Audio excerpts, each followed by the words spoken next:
হরে কৃষ্ণ বন্ধুরা, তো আমি চলে এলাম আমার নতুন ভিডিও নিয়ে।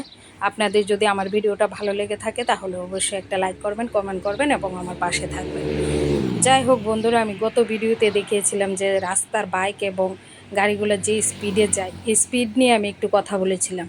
আজ এই স্পিডের কারণে আমাদের পাড়ার, আমাদের এলাকার গার্জিয়ান, আমাদের কাকু, ওনার কি অবস্থা দেখুন। দেখুন, উনি আজ বিছানায় শয্যাশায়িত। একটা বাইক জোরে ধাক্কা মারে, তারপর ওনাকে গেলাম দেখতে, আমরা সবাই মিলে ওনাকে গেলাম দেখতে। দেখুন কি অবস্থা।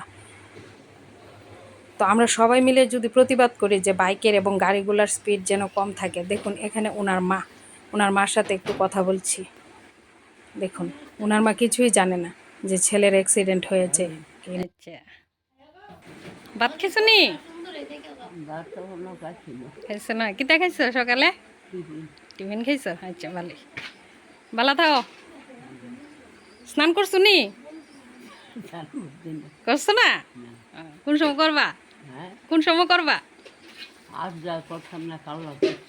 আচ্ছা আচ্ছা, ঠিক আছে।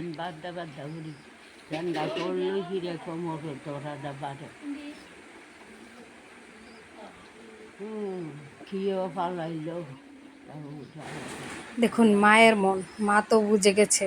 মাকে কেউ না জানালেও মা বুঝতে পারছে যে একটা কিছু হয়েছে। যাই হোক বন্ধুরা, আমার ভিডিওটা যদি আপনাদের ভালো লেগে থাকে তাহলে আমার পাশে অবশ্যই থাকবেন। এবং আমি সকল বাইক এবং গাড়ি যারা চালায় তাদের কাছে অনুরোধ করছি, আপনারা একটু সতর্কভাবে গাড়ি বাইক চালাবেন। হরে কৃষ্ণ।